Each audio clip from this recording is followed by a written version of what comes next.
कि कभी गुरु और गुरु वंशज के प्रति थोड़ा भी हे भाव न कर ले, नहीं तो दुर्गति पक्की है, चाहे जितना बड़ा उपासक हो।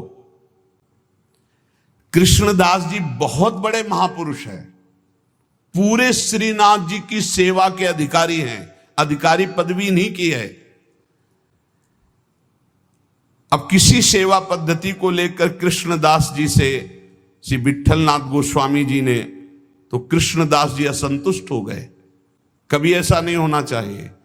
गुरु के समान ही गुरुवंशजों को समझना चाहिए।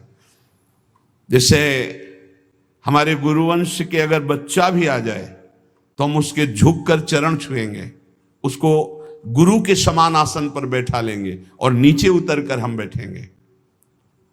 चैतन्य महाप्रभु ने ईश्वरपुरी जी के जब गांव में गए तो रज में लोट लोट के कह रहे थे, यहाँ के सब जीव जंतुओं की भी चरण रज हमारे लिए बंद नहीं, क्योंकि यहाँ हमारे गुरुदेव भगवान प्रकट हुए ईश्वरपुरी जी के गांव में।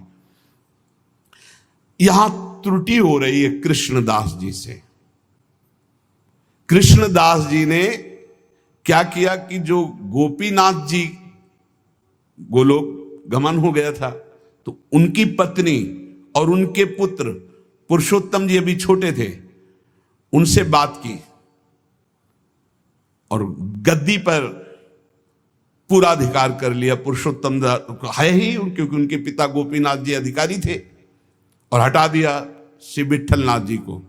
और हटा ही नहीं दिया, पूरी सेवा से हटा दिया कृष्णदास अधिकारी जी ने। पुरुषोत्तम जी को गद्दी पे बैठा दिया, उनकी मां को समझा बुझा करके दस्तखत करवा लिए और श्री विट्ठलनाथ गोस्वामी जी को हटा दिया। न श्रीनाथ जी की सेवा, मतलब आना भी बंद करवा दिया। ऐसा नहीं करना चाहिए था, ये बहुत बड़ा अपराध बन गया। और बहुत बड़े महापुरुष हैं कृष्णदास जी, कोई साधारण नहीं। आगे उनके कभी चरित्र का श्रवण करना, इतने बड़े महापुरुष। गोसाई जी को सब अधिकार छिन जाने का कष्ट तो नहीं हुआ, पर सेवा छूट जाने का बहुत कष्ट हुआ। और महापुरुषों के हृदय में किसी भी तरह का यदि कष्ट हो गया तो उसे फिर भगवान बर्दाश्त नहीं करते। आपको बहुत क्लेश हुआ, श्रीनाथ जी का दुलार छूट गया, सेवा छुटवा दी कृष्णदास अधिकारी ने। आप पाराशौली में जाकर रहने लगे, पर बहुत दुखी अंदर से। और दूर तक वहां तक आते जहां श्रीनाथ जी की ध्वजा दिखाई देती है, वहां से साष्टांग दंडवत करके बहुत एकाग्रता पूर्वक ऐसे देखते, मंदिर की तरफ रोने लगते श्री विट्ठलनाथ जी। ये बहुत बड़ी हानि का विषय, बहुत बड़ी हानि का विषय। गुरुजनों से विरोध करने का मतलब है सर्वस्व का नाश, चाहे जितना बड़ा भी कोई तपस्वी भजनानंदी हो।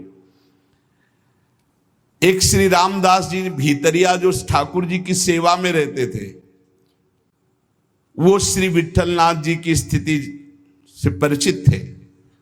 वो रोज गुप्त रूप से समय निकालते। यद्यप श्री कृष्णदास जी ने उनको भी मना कर दिया था, पर वो जाते और गोसाई जी को श्री लालजू का बीड़ा प्रसाद देते। बीड़ा प्रसाद आंखों से ऐसे रख करके खूब रुदन करते श्री विट्ठलनाथ जी। ये बहुत बड़ा अपराध है, बहुत बड़ा अपराध। गोसाई जी ठाकुर जी के लिए अपने कर कमल से एक फूलों का हार बनाते और कहते पहना देना जाके, और रोज एक श्लोक दैन्यता का लिखते और कहते ठाकुर जी को सुना देना जाके।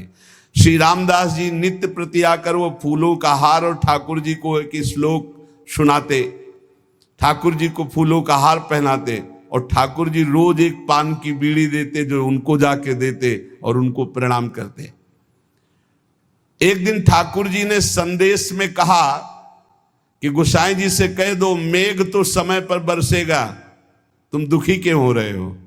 मेघ तो समय आने पर बरसेगा, तुम दुखी क्यों हो रहे हो? विट्ठलनाथ जी के सामने जब जाकर रामदास जी ने कहा मेघ तो समय पे बरसेगा, आप दुखी क्यों हो रहे हो? लालन ने ऐसा कहा है। तो विट्ठलनाथ जी ने कहा कि मेघ तो समय पे बरसेगा, पर चातक अपनी टेक पुकार क्यों छोड़ेगा? चातक तो रटता ही रहेगा। बहुत सुंदर बात।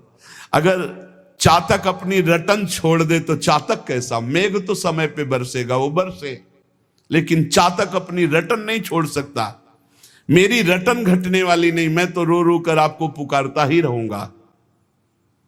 चातक रटन घटे घट जाई, बढ़े प्रेम सब भांति भलाई। विट्ठलनाथ जी के इस दुख को अकबर बादशाह ने सुना।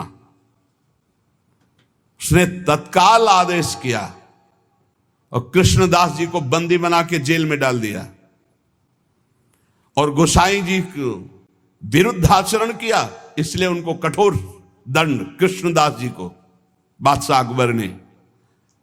जब गोसाई जी को ये पता चला तो गोसाई जी ने अन्न जल त्याग दिया और कहा जब तक सम्राट अकबर सादर कृष्णदास जी को, ये देखो महापुरुषों का हृदय, सादर कृष्णदास जी को नहीं छोड़ते तब तक मैं अन्न जल भी नहीं पाऊंगा। जब बादशाह अकबर को ये पता चला कि गोसाई जी ने अन्न जल त्याग दिया तो सादर कृष्णदास जी को पुनः छोड़ दिया। कृष्णदास जी को जब ये पता चला कि गोसाई जी मेरे लिए अन्न जल छोड़ दिए, तब गोसाई जी के पास आए और चरणों में गिरे और कहा मुझे आपके प्रभाव का पता नहीं था, क्षमा कीजिए। कृष्णदास जी ने पारासौली में आकर गोसाई जी के चरण पकड़ लिए। गोसाई जी गंभीर हो गए। महापुरुष अगर डांट दें तो बच गए आप, और गंभीर हो गए तो पिट गए आप, बस इतना समझ लो। गंभीर इसलिए हो गए कि तुमने लालन की सेवा छुड़वा दी, सब ठीक है, लेकिन लालन की से दूर रखा, दर्शन नहीं, सेवा नहीं, इसलिए गंभीर हो गए। विट्ठलनाथ गोसाई जी को पूर्व सेवाधिकार प्राप्त हो गया। श्री कृष्णदास जी का अंतिम लीला जानते हो कैसे हुई? कुआं में पैर फिसल गया और गिर के मरे और प्रेत बने, इसी अपराध के कारण। बहुत सावधान, इतने बड़े महापुरुष हैं, उनका चरित्र है कृष्णदास जी का, बहुत बड़े महापुरुष हैं, लेकिन अपने गुरु से अपराध बन गया। गुरुवंश गुरु स्वरूप ही है, अपराध बन गया तो प्रेत योनि को, पैर फिसल गया, कुएं में गिरे और उनके प्रेत योनि को प्राप्त हुए। बहुत सावधानी की जरूरत है कि कहीं ऐसे अपराध नहीं तो चाहे जितना भजन हो, भजन बाद में तो कल्याण करेगा, लेकिन बीच में छूट जाएगा और बीच में हमारी दुर्गति हो जाए। अंतिम तो मंगल ही होगा, क्योंकि भगवान का जन कवि नामे भक्ता प्रणश्यति। जब ये प्रेत बन गए थे तब भी उद्धार गोस्वामी विट्ठल नाथ जी के द्वारा ही इनका हुआ।